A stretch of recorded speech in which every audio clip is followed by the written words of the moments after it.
Assalamualaikum dear ones, this is your instructor Miss Komal here, and today we are going to go through the chapter The Ransom of the Red Chief through your workbook. So we have done the chapter, we have done the readings, we have done the exercise, but the exercise that has been given in the workbook is being done today. So the first activity that we have here is subject and predicate. So we have a healthy knowledge of subject and predicate also, because we have been doing this in your grammar and your textbook also. So read the sentences first. The passenger shouted at the driver. They were traveling to Rawalpindi. Off the road it went. Drive up and down the road. So in each of these sentences there are two parts, a subject and a predicate. The subject by themselves do not make sense, nor do the predicates. They both make a sentence, but subject and predicate are the two different things. So the subjects are the passengers from this sentence and they from the second sentence, and the predicate is shouted at the driver and were traveling to Rawalpindi. So can you see which is the subject of the sentence in sentence number 3? So you can see here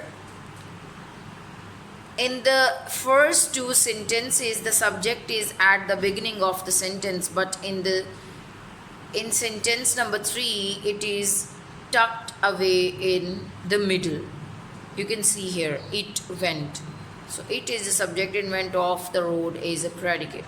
And in the sentence number 4, there does not seem to be any subject, but there is. The subject is in the sentence is understood, so there is no need to actually write it. If you ask who is performing the action of the verb drive, the answer will be you.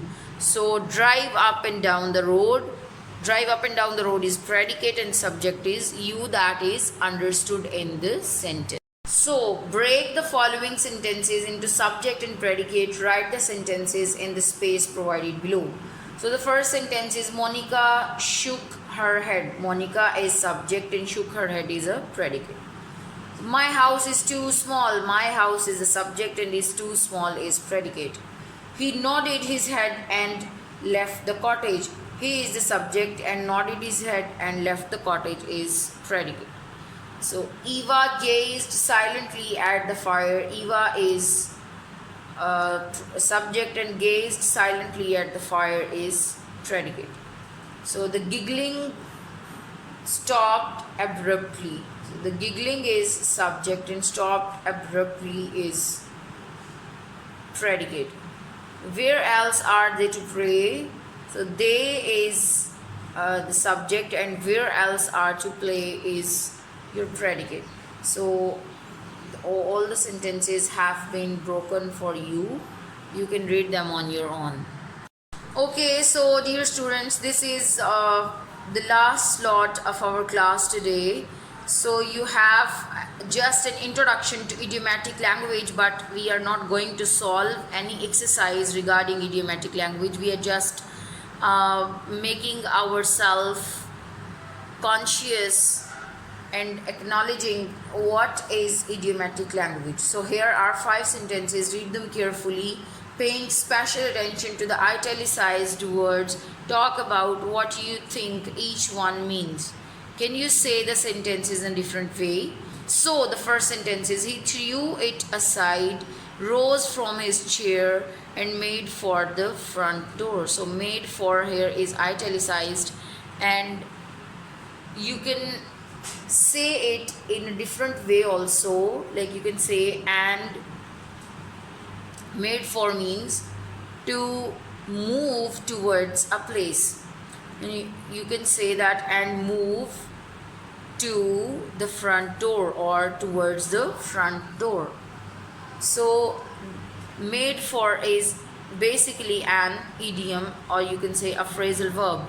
So phrasal verb mean a verb with a preposition, and the meaning of the verb when it comes with a preposition gets totally changed. So he took the man home and set him to work. So set to is also an idiom. So it means that made him to do some work. The next sentence is the shelves that ran round the kitchen were full of crockery. So ran round mean extended. The boys turned on Gibran after they found he had been telling lies. So turned on mean became hostile towards. The boys ran through the empty school building. So ran through mean went from end to end. So read the following explanation and make your own comments. So here you have the explanation and you're going to make the comments about these sentences on your own. So in the sentences you have read, each italicized part has a special meaning. The individual words of each phrasal verb may or may not tell us what the whole group of the words mean. For example, put up with is an idiom which means to tolerate, to bear and to endure. Unless we know this meaning, it is difficult for us to understand the sentence. In the sentence E, what does ran through mean? It means exactly what the word tells us. Ran mean went quickly and through means from end to end or side to side of. The word ran through have a literal meaning.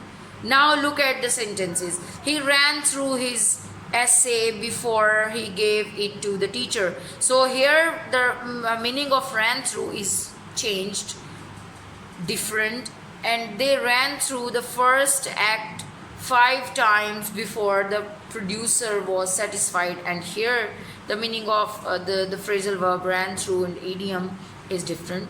And the driver ran through 60 liters of petrol during a race.